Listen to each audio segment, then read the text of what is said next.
கடலூர் மாவட்டம் என்றாலே இது கேப்டன் கோட்டை என்று நீங்கள் நிரூபித்தது. கேப்டன் அவர்களுக்கு முதல் வெற்றியை கொடுத்த மாவட்டம் கடலூர் மாவட்டம், விருதாச்சலம். கேப்டன் வந்து சொல்லியிருக்கார், என் மக்களை தங்க தட்டில் வைத்து தாளாட்டுவேன், என் மக்களுக்கு இணை யாரு, உங்களோட தான் நான் இருப்பேன். கேப்டன் எங்கேயும் போலப்பா, நான் உங்களில் கேப்டனை பார்க்கிறேன். காசு கொடுக்கணும், 100 கொடுக்கணும், பீரு கொடுக்கணும், சோறு கொடுக்கணும், வண்டி கொடுக்கணும், புடவை கொடுக்கணும், வேட்டி கொடுக்கணும், அத்தனையும் கொடுத்தா கூட எங்கேயுமே கூட்டம் வர்றதில்லை. ஆனா எதுவுமே கொடுக்காமல் கேப்டன் என்ற ஒற்றை சொல்லுக்கு அந்த அன்புக்கு வந்தவர்களாகிய உங்களை நான் இருகரம் கூப்பி இந்த நேரத்துல வணங்குறேன்.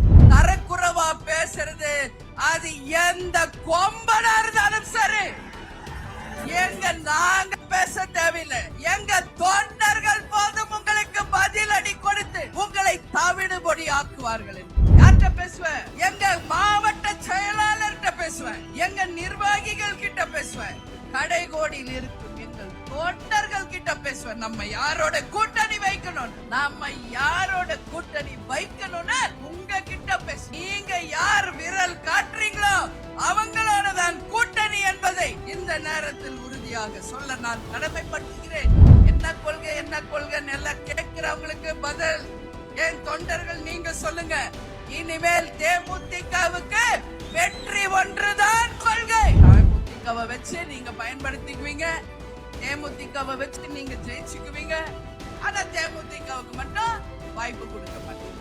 என்ன நியாயம் இது?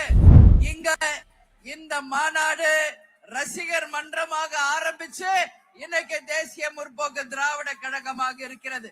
கடலூர் மாவட்டம் என்றாலே இது கேப்டன் கோட்டை என்று நீங்கள் நிரூபித்தது. கேப்டன் அவர்களுக்கு முதல் வெற்றியை கொடுத்த மாவட்டம் கடலூர் மாவட்டம், விருதாச்சலம். எத்தனையோ மாவட்டங்கள்ல நம்ம மாநாடு நடத்தி இருக்கிறோம். ஆனால் கடலூர்ல தலைவர் இருந்த போது மாநாடு நடத்தல. அதனாலதான் தலைவர் அவர்களுக்கு முதல் வெற்றியை கொடுத்த விருதாச்சலம் தொகுதியும் கேப்டன் கோட்டையுமான கடலூர் மாவட்டத்திலே இந்த முறை நாம் மாநாடு நடத்த வேண்டும் என்பதற்காக தான் இந்த முறை கடலூருக்கு அந்த வாய்ப்பு கிடைத்திருக்கிறது. மக்களுக்காக மக்கள் பணி செய்த போது மகத்தான ஒரு வெற்றியை தந்தவர்கள் நீங்கள். அதே போல இப்பொழுது உள்ளம் தேடி இல்லம் நாடி மக்களை தேடி மக்கள் தலைவர் என்ற திட்டங்கள் மூலம் தமிழகம் முழுவதும் வந்து உங்கள் அனைவரையும் நாம் சந்திச்சிருக்கிறோம். அதே போல இன்றைக்கு கேப்டன் கடலூர் பிச்சாவரத்திற்கு வந்து ஷூட்டிங் வந்திருக்கார். இங்க மேடையிலே வீற்றிருக்கும் என் அன்பு சகோதரி, என்னுடைய உடன் பிறந்த சகோதரி ராதா ராமச்சந்திரன் அவர்களை இந்த கடலூர் மாவட்டத்துல திருமணம் செய்து கொடுத்த பொழுதுதான் முதலில் நான் கடலூர் வந்தேன். அதற்கு பிறகு கேப்டனுக்காக விருதாச்சலம் தொகுதியில பணியாற்றுவதற்காக அந்த விருதாச்சலம் தொகுதிக்கு வந்து என் உடன் பிறவா சகோதரர்களாகிய உங்களோடு நான் 1.5 மாதம் இங்கேயே இருந்து பணியாற்றிய நாட்கள் என் கண் முன்னாடி பசும் வருகிறது. அதே போல இன்னைக்கு தமிழகம் முழுவதும் இங்கு சந்தோஷத்தோடும் உற்சாகத்தோடும் நம்பிக்கையோடும் இந்த மாநாட்டிற்கு வந்திருக்கின்ற எங்களுடைய அத்தனை கழக நிர்வாகிகள் தொண்டர்களாகிய உங்கள் அனைவருக்கும் நான் இருகரம் கூப்பி நான் நன்றிகளை தெரிவித்துக் கொள்கிறேன். கேப்டன் இல்லாம நம்ம யாருமே கிடையாது, கேப்டன் இல்லாம நம்ம யாரும் இல்ல. அதனாலதான் மக்களை தேடி மக்கள் தலைவர் கேப்டன் ரத யாத்திரை தமிழ்நாடு முழுவதும். இந்த மாநாட்டுல நம்ம தலைவர் இல்லாம நம்ம மாநாடு நடத்துவோமா? கேப்டனுக்கு ஒரு சேர் போடணும் அப்படின்னு சொன்னாங்க. கேப்டனுக்கு என்ன சேர்? சிம்மாசனமிட்டு நம்ம தலைவரை நம்முடன் இந்த மாநாடுல நாம் பங்கேற்க வைத்திருக்கிறோம். கேப்டன் தான் என்னைக்கும் நம்ம அத்தனை பேருடைய தெய்வம். இங்க கேப்டனை தன் உயிர் மூச்சாய் கொண்டுள்ள அத்தனை உடன் பிறப்புகளே, உங்களுக்கு நான் சொல்றேன், உங்களுடைய பணி இதற்கு ஈடு இணை எதுவுமே கிடையாது. அதே மாதிரி இன்னைக்கு தீர்மானங்களை நாம் நிறைவேற்றி இருக்கின்றோம். அந்த தீர்மானங்கள் அத்தனையுமே இன்றைக்கு மக்களுக்கான அந்த தீர்மானங்கள் என்பதை உங்களுக்கு நான் சொல்ல கடமைப்பட்டிருக்கிறேன். இங்க நம்ம நாட்டுல பார்த்தோம்னா கேப்டன் பேசிய டயலாக் தான் இன்னைக்கு உலக பிரசித்தி பெற்றது. எல்லா இடத்துலயுமே பார்த்தோம்னா கேப்டன் வந்து சொல்லியிருக்கார், என் மக்களை தங்க தட்டில் வைத்து தாளாட்டுவேன். என் மக்களுக்கு இணை யாரு? உங்களோட தான் நான் இருப்பேன். கேப்டன் எங்கேயும் போலப்பா, நான் உங்களில் கேப்டனை பார்க்கிறேன். உங்கள் ஒவ்வொருவரிலும் நம்ம கேப்டனை நான் பார்க்கிறேன். நம்ம கேப்டன் நம்ம கூட தான் இருக்கிறார் என்பதை உறுதியோடு நீங்க எல்லாரும் நம்பணும். நம்ம கூட தான் தலைவர் இருக்கிறார் என்பதை சொல்றேன். அதே மாதிரி இங்க நம்ம தலைவர் எப்படி ஒரு தலைவராக இருக்க வேண்டும் என்பதற்கு இலக்கணமாக வாழ்ந்தவர். அவர் காட்டிய அன்பு, பாசம், அதே போல கனிவு, ஏழை பணக்காரர் என்ற பாகுபாடு இல்லாம அத்தனை பேரையுமே சமமாக அவர் போற்றியதுதான் இன்னைக்கு அவரை ஒரு சிறந்த தலைவராக கொண்டு வந்திருக்கிறது. ஒரு பெண்களை மதிக்கக்கூடிய ஒரு உன்னதமான தலைவராக வாழ்ந்தவர் நமது கேப்டன் அவர்கள். அதற்காக தான் பெண்கள் இந்த நாட்டின் கண்கள் என்ற திட்டத்தையே பெண்களுக்காக கொண்டு வந்தவர் கேப்டன் அவர்கள். அதனாலதான் சொல்றேன், நம்ம தலைவருக்கு இணை எந்த தலைவரும் இல்லை. நமது தேசிய முற்போக்கு திராவிட கழகத்திற்கிணை எந்த கழகமும் இல்லை. நம்ம தலைவர் எங்கும் போரில்ல. நம்மளுடைய கோயம்பேடு அலுவலகத்துல நம்ம தலைவர் விதைக்கப்பட்டிருக்கிறார். அவர் புதைக்கப்படவில்லை. தலைவர் அவர்கள் விதைக்கப்பட்டிருக்கிறார். அதனால சொல்றேன், இன்றைக்கு நான் வந்து நேத்துல இருந்து சென்னையில இருந்து வரும்பொழுது வரைக்கும் நான் பாக்குறேன், தமிழ்நாடு முழுக்க இன்னைக்கு கொடிகள் அமைத்து, பேனர்கள் அமைத்து, பேட்ச் அமைத்து, எங்கு பார்த்தாலும் வழி நடுக்க வரவேற்பு கொடுத்து, இன்றைக்கு நீங்கள் அனைவரும் சொந்தமாக வாகனங்களை வைத்து நீங்களே உணவு கொண்டு வந்து இன்னைக்கு இந்த மாநாட்டை சிறப்பிச்சிருக்கீங்கன்னா, தமிழ்நாட்டில் தேசிய முற்போக்கு திராவிட கழகத்திற்கு இணை வேறு எந்த கட்சியுமே கிடையாது. வேற எந்த கட்சியிலாவது இது நடக்குமா? காசு கொடுக்கணும், 100 கொடுக்கணும், பீரு கொடுக்கணும், சோறு கொடுக்கணும், வண்டி கொடுக்கணும், புடவை கொடுக்கணும், வேட்டி கொடுக்கணும், அத்தனையும் கொடுத்தா கூட எங்கேயுமே கூட்டம் வர்றதில்லை. ஆனா எதுவுமே கொடுக்காமல் கேப்டன் என்ற ஒற்றை சொல்லுக்கு அந்த அன்புக்கு வந்தவர்களாகிய உங்களை நான் இருகரம் கூப்பி இந்த நேரத்துல வணங்குறேன். ஏதோ 20 வருஷம் ஆயிடுச்சு இந்த கட்சி அவ்வளவுதான் அப்படின்னு பேசின அத்தனை பேரும் இன்னைக்கு பாசார் கிராமத்தை பாருங்க. ஆல்மோஸ்ட் 9:30 இங்க இருந்து பாக்குற கடை என் கண் பார்வை தெரியும் வரை வெறும் தலைகள் தான் தெரிகிறது. எல்லாம் சொந்த காசு செலவு பண்ணி அவங்களே வண்டி வச்சு சாப்பாடு வச்சு இன்னைக்கு வரைக்கும் வருகிறார்கள் என்றால் அதுதான் கேப்டன் தொண்டர்கள், அதுதான் தேசிய முற்போக்கு திராவிட கழகம். இதற்கு இணைய வேற எந்த கட்சியாவது காமிக்க முடியுமா? ஒரு உதாரணம், ஒரே ஒரு உதாரணம் காமிக்க முடியுமா? அதனால சொல்ற, தேமுதிகவை பற்றி ஏளனமா பேசுறது, தரக்குறைவா பேசுறது, அது எந்த கொம்பனா இருந்தாலும் சரி, எங்க நாங்க பேச தேவையில்லை, எங்க தொண்டர்கள் போதும் உங்களுக்கு பதில் அடி கொடுத்து உங்களை தவிடுபொடி ஆக்குவார்கள் என்று கேப்டன் இந்த கட்சியை ராணுவ கட்டுப்பாடுக்கு இணையா வளர்த்திருக்கார். நியாயமான கட்சி, உண்மையான கட்சி, நாட்டுக்கும் தேசத்திற்கும் உண்மையாக உழைத்து கொண்டிருக்கிற கட்சி நம்ம கட்சி. அதனால இந்த கட்சியை பார்த்து யாராவது தப்பா பேசுனீங்கன்னா நான் சொல்றேன், கடவுள் என்று ஒருத்தர் இருக்கிறார், நிச்சயமாக எங்க தொண்டர்கள் வழியில் உங்களுக்கு பதில் அடி கிடைக்கும் என்பதை இந்த நேரத்துல நான் சொல்ல கடமைப்பட்டிருக்கேன். இன்னைக்கு என்ன நாள் தெரியுமா? 1971 இந்திய சட்டமன்ற நம்மளுடைய ஜார்ஜ் புனித கோட்டையில சட்டமன்றம் ஆரம்பிக்கப்பட்ட நாள். ஐநா சபையில தலையகம் அமைக்கப்பட்ட நாள்.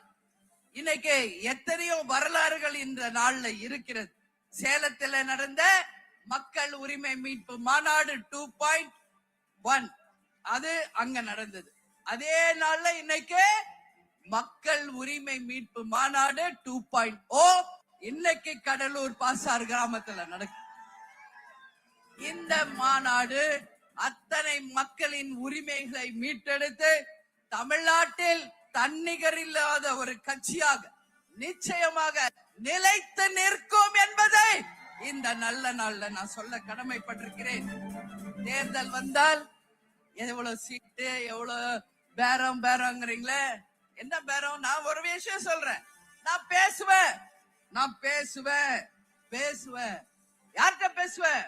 எங்க மாவட்ட செயலாளர்கிட்ட பேசுவேன், எங்க நிர்வாகிகள் கிட்ட பேசுவேன், கடைகோடியில் இருக்கும் எங்கள் தொண்டர்கள் கிட்ட பேசுவேன். நம்ம யாரோட கூட்டணி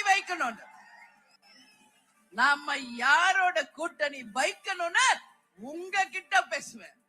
நீங்க யார் விரல் காட்டுறீங்களோ அவங்களோட தான் கூட்டணி என்பதை இந்த நேரத்தில் உறுதியாக சொல்ல நான் கடமைப்பட்டிருக்கிறேன். யாரோடைய பேசுறோன்றீங்களே, புரிஞ்சுக்கங்க. முதல்ல தேமுதிக பேசுதுன்னா இங்க மேடையில இருக்காங்க எங்க மாவட்ட கழக செயலாளர்கள், நிர்வாகிகள், தொண்டர்கள். கூட்டணிய பத்தி அவங்க கிட்டதான் நான் பேசுவேன். வேற யாருகிட்டயும் அவங்க ஒப்புதல் இல்லாம இன்னைக்கு இல்ல என்னைக்குமே உங்க அண்ணி உங்கள் அம்மாவா இருந்து நான் சொல்றேன், பேச மாட்டேன்.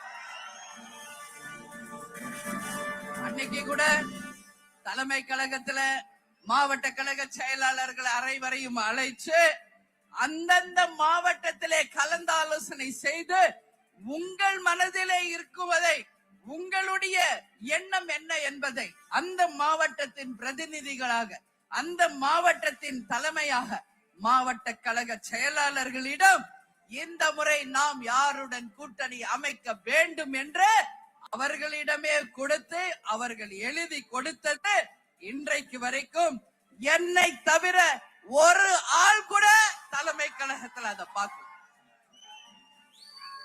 உங்கள் எண்ணம் என்னவோ அதே மாவட்ட செயலாளர்கள் எண்ணம், அந்த எண்ணம் என்னவோ என்னிடம் அதை ஒப்படைச்சிருக்காங்க. நான் ஒரு விஷயம் மட்டும் சொல்றேன், இன்னைக்கு தேமுதிக இல்லாமல் யாரும் ஆட்சி அமைக்க முடியாது. தேமுதிக எங்கு கூட்டணி வைக்கிறதோ அவர்கள் தான் ஆட்சியில் அமர முடியும் என்பதை இந்த நேரத்தில் நான் உறுதியா சொல்றேன்.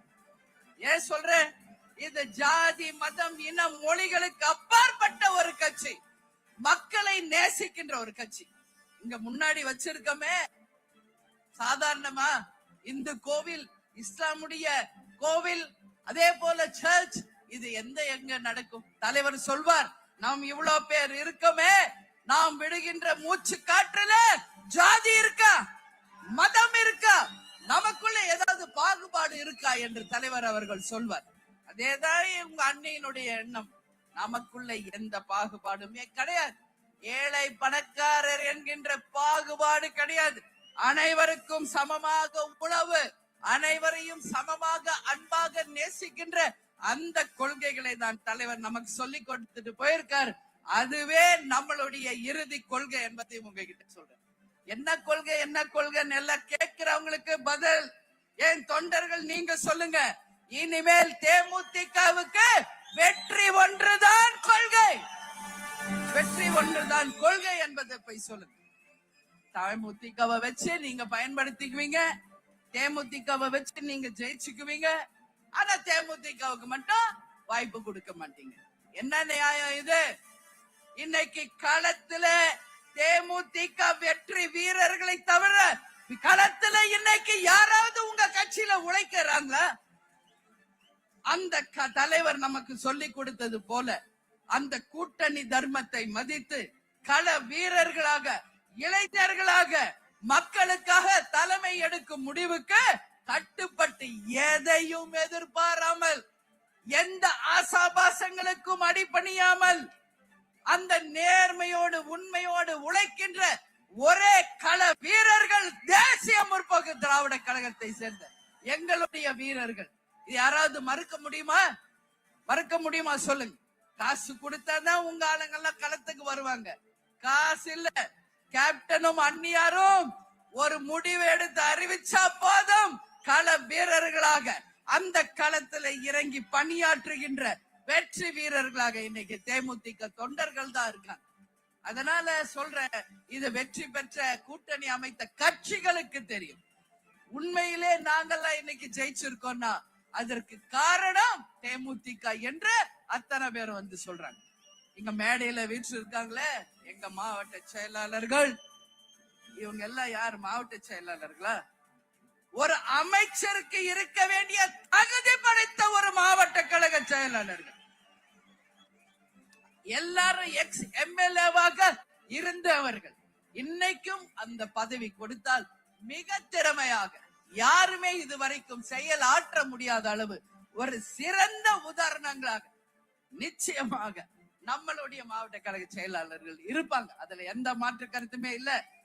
இந்த மாநாடு வெற்றி பெறுவதற்கு அயராது பாடுபட்ட சிவக்கொழுந்து அவர்களுக்கும் உமாநாத் அவர்களுக்கும் நம்மளுடைய அவைத்தலைவர் கொள்கை பரப்பு செயலாளர் இந்த கடலூர் மாவட்டத்தை சேர்ந்த அனைவருக்கும் என்னுடைய தம்பி எல்கே சுதீஷ் அவர்களுக்கும் ஒரு வேலையை கொடுத்தால் தன்னுடைய தலையாய கடமையாக ஏற்றுக்கொண்டு 15 நாள் இல்லை 20 நாள் ஆனாலும் களத்திலே இறங்கி அந்த வேலையை மிக சிறப்பாக செய்து முடிக்கின்ற முழு திறன் படைத்த என் தம்பிக்கு இந்த மாநாட்டின் சார்பாக என்னுடைய வாழ்த்துக்களை பாராட்டுகளை நான் தெரிவித்துக் கொள்ள பெருமைப்படுகிறேன். அக்காவா இல்ல பொதுச் செயலாளர்.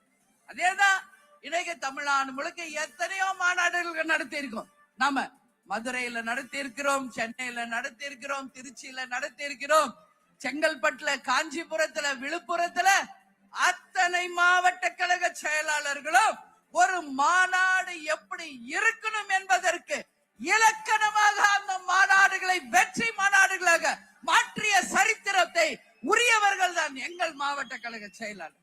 இதுவரைக்கும் தமிழ்நாட்டில் நடந்த அத்தனை மாநாடுகளிலும் இன்னைக்கு தேமுதிக மாநாடுக்கு இணையில்லாத மாநாடுகளாக, யாரும் ஒப்பிட முடியாத மாநாடுகளாக தான் தமிழ்நாட்டில் இத்தனை நாள் எல்லா கட்சியும் பார்த்துக்கிட்டு இருக்காங்க. இன்னைக்கு தமிழ்நாடு இல்ல, இந்தியா இல்ல, உலகமே கடலூர் பாசார் கிராமத்து மேலதான் இன்னைக்கு அத்தனை பேருடைய கவனம் இருக்கிறது என்றால் என் வார்த்தை மிக இல்லை என்பதை இந்த நேரத்தில் நான் சொல்றேன். ஒரு தலைவர் எப்படி இருக்கணும் என்பதற்கு அடையாளமாக வாழ்ந்தவர் நமது தலைவர் அவர்கள்.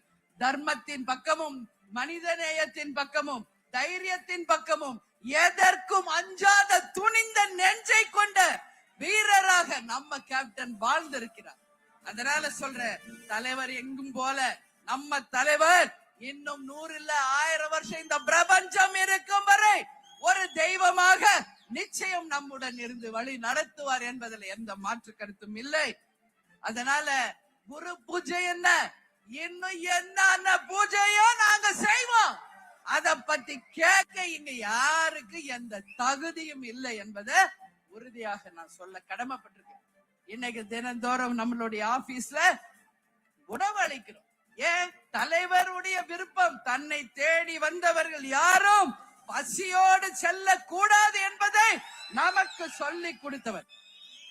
இங்கதான் வடலூர் இருக்கிறது. வள்ளலாராக வாழும் வள்ளலாக வாழ்ந்தவர் நமது கேப்டன் அவர்கள்.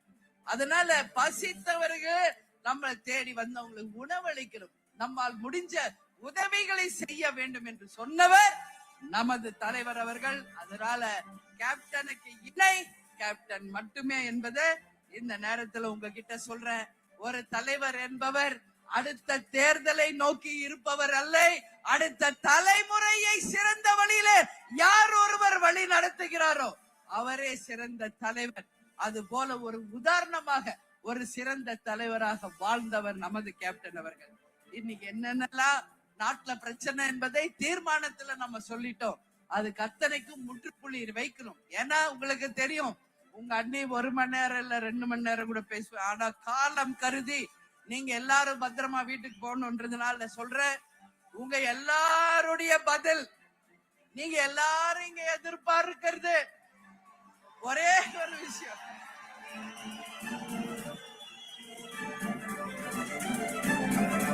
மேடையில இருக்கு எங்க மாவட்ட செயலாளர், நிர்வாகிகள், எங்கள் தொண்டர்களை விட பத்திரிகை நண்பர்கள் ரொம்ப ரொம்ப ஈகராக அதுக்காக வெயிட் பண்ணிட்டு இருக்கீங்க. ஜனவரி 9 யாருடன் கூட்டணி என்பதை நான் உள்ளம் தேடி இல்லம் நாடியில தமிழ்நாடு முழுக்க சொல்லி கொண்டு வந்தேன். அந்த ஜனவரி 9 இன்னைக்கு வந்தாச்சு. அதுக்குதான் நான் சொல்றேன், நல்லா கேட்டுக்கங்க. நீங்க மாவட்ட செயலாளர் ஆலோசனை கூட்டம் தலைமை கழகத்திலே நடத்தினோம். அவர்கள் அத்தனை பேரும் தங்கள் கருத்துக்களை ஒளிவு மறைவு இல்லாமல் நாம் யாருடன் கூட்டணி வைக்க வேண்டும் என்பதை அவர்களுடைய கருத்தோட உங்களுடைய ஆலோசனையாக வழங்கி இருக்கிறார்கள். அந்த கருத்தும் அது எல்லாமே நான் பார்த்துட்டேன். யாரெல்லாம் என்னெல்லாம் எழுதியிருக்கீங்க என்பதை நான் மட்டுமே தனியாக அமர்ந்து பார்த்தேன். விஜய் பிரபாகர் கூட சொன்னார், பாத்தீங்களா, யாரோட கூட்டணி அமைக்க போறோம்னு. உங்களை மாதிரி நானும் வெயிட் பண்ணிக்கிட்டு இருக்கேன். மகனாக இருக்கிறதுனால மட்டும் அவரிடம் கட்சியின் ரகசியங்களை என்னைக்குமே சொல்லாமல் ஒரு நேர்மையான ஒரு பொதுச் செயலாளர் தான் நான் இருப்பேன். இன்னைக்கு அதுல கருத்து என்ன தெரியுமா? யாரோட கூட்டணி நாம் வைக்க வேண்டும் என்ற முடிவை எடுத்து விட்டாச்சு.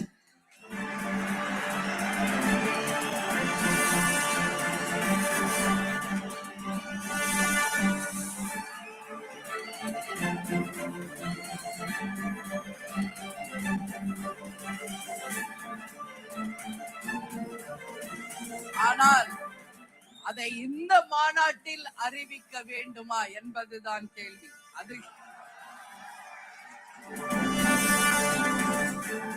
ஏன் சொல்றேன்றதை நீங்க புரிஞ்சுக்கணும்.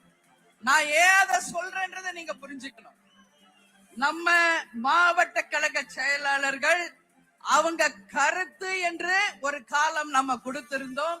அந்த காலத்துல அனைத்து மாவட்ட கழக செயலாளர்களும் தலைமை கழக நிர்வாகிகளும் சொன்னதை உங்களிடம் சொல்கிறேன். இன்று வரை தமிழகத்தில எந்த கட்சியும் கூட்டணியை அறிவிக்கவில்லை. இந்த நிமிஷம் வரைக்கும் எந்த கட்சியுமே கூட்டணி அறிவிக்கல. இவங்க தான் எங்க கூட்டணின்னு சொல்லல. அப்படி இருக்கும் பொழுது நாமும் சிறிது ஆலோசித்து தெளிவாக சிந்தித்து நல்ல தீர்ப்பை தான் எடுக்க வேண்டும் என்பதை நம்ம மாவட்ட கழக செயலாளர்கள் சொல்லியிருக்காங்க. தை பிறந்தால் வழி பிறக்கும். கண்டிப்பா. இப்ப நீங்க சொல்லுங்க, எனக்கு நான் யார பத்தியும் பயப்பட மாட்டேன். உங்களுக்கு தெரியும். நான் கேட்கறது இல்ல. எங்க மாவட்ட செயலாளர்கள் நிர்வாகிகள் என் கடைக்கோடியில் இருக்கின்ற என் தொண்டர்களை உங்களை பார்த்து நான் கேட்கிறேன். இந்த மாநாடு மேடையில் நம்ம அறிவிக்கணுமா?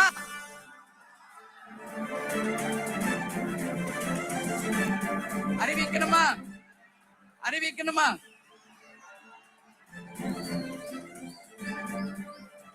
ஏன் கேக்குறேன்னா, நம்ம இவ்வளவு நாள் சத்திரியனா வாழ்ந்துட்டோம். இனிமேல் சாணக்கியத்தனமாக நாமளும் வாழணும். இன்னைக்கு ஆண்ட கட்சியும் ஆளுங்கட்சியுமே யார் யாரெல்லாம் கூட்டணி என்று அறிவிக்காத போது, அந்த கூட்டணியிலே யார் யார் அங்கம் வகித்து இருக்கிறார்கள் என்று சொல்லாத போது, மத்திய மாநில ஆட்சியில் இருப்பவர்கள் சொல்லாத போது, நாம மட்டும் எதற்காக முந்திரி கொண்ட மாதிரி அவசரப்படணும்? நாமும் நின்று நிதானமா யோசிச்சு அடிப்போம்.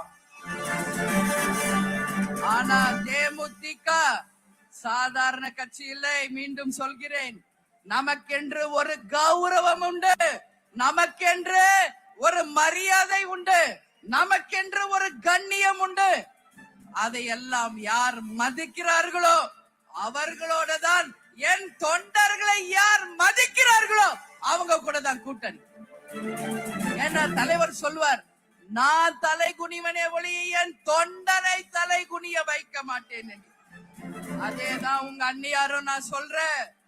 எத்தனை ஏச்சுக்கள் பேச்சுக்கள் பழி பாவம் பேரம் பேசுறாங்க, போட்டி வாங்க, என்ன வேணா சொல்லுங்கடா. நீங்க என் தொண்டர்கள் என்ன சொல்றாங்களோ அது மட்டுமே என்னுடைய வேத வாக்கு என்பதை இந்த நேரத்தில் நான் சொல்ல கடமைப்பட்டிருக்கிறேன்.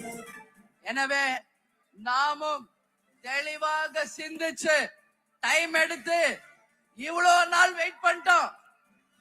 தெளிவா சிந்திச்சு ஒரு மகத்தான கூட்டணியை உங்கள் ஒப்புதலுடன் தான், உங்கள் ஒப்புதலுடன், எங்க மாவட்ட செயலாளர்கள் நிர்வாகிகள் அத்தனை பேர் ஒப்புதலுடன் தான் நாம் அறிவிப்போம்.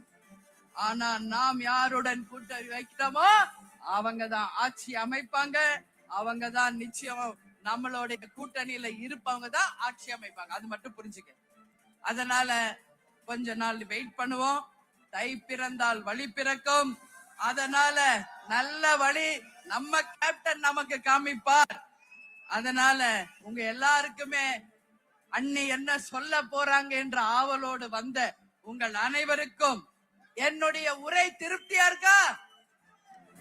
ஓகேவா? பொறுமையா முடிவெடுக்கலாமா? தை பிறந்தா வழி பிறக்குமா? வெற்றி ஒன்றுதான் நம் இலக்கு. அவசரப்படுற கட்சி நம்ம கிடையாது. இனிமே வெற்றி தான் இனிமே நம்ம கொள்கை. வெற்றி ஒன்றே உறுதி. ஆனா யாருடன் கூட்டணி அமைக்க வேண்டும் என்பதை கேப்டன் எனக்கும் மாவட்ட செயலாளர் எனக்கு காமிச்சிட்டாங்க. ஆனால் நிச்சயமாக கொஞ்சம் காலம் பொறுத்திருந்து நமக்கு உரிய இடங்களும் நமக்குரிய தொகுதிகளையும் உரிய முறையில பெற்று என் கடைகோடி தொண்டனும் தலை நிமிர்ந்து நடக்கக்கூடிய அளவு ஒரு மகத்தான கூட்டணியை நிச்சயமாக நாம் அமைப்போம் அமைப்போம் அமைப்போம் என்று சொல்லி நீங்கள் அனைவரும் பத்திரமா வீடு போய் சேரணும். கேப்டன் சொல்ற மாதிரி சொல்றேன், பத்திரமா வீடு போய் சேரணும். நான் தூங்க மாட்டேன். நிச்சயமா இது உண்மை உண்மை உண்மை ஒவ்வொருத்தரும். எனவே நல்லபடியாக பத்திரமா போய் சேருங்க. மீண்டும் நாம் சந்திப்போம் என்று சொல்லி தலைவர் எப்பொழுதும் சொல்வது போல் என்றதை செய்வோம். இல்லாதவர்க்கே தமிழன் என்று சொல்லடா, தலை நிமிர்ந்து நில்லடா. நமது முரசு எட்டத்திற்கும் வெற்றி முரசு என்று சொல்லி உங்கள் அனைவருக்கும் அட்வான்ஸ் பொங்கல் வாழ்த்துக்களை கூறி உங்களை அனைவரிடம் இருந்து விடைபெறுகிறேன். நன்றி, வணக்கம், வணக்கம், வணக்கம்.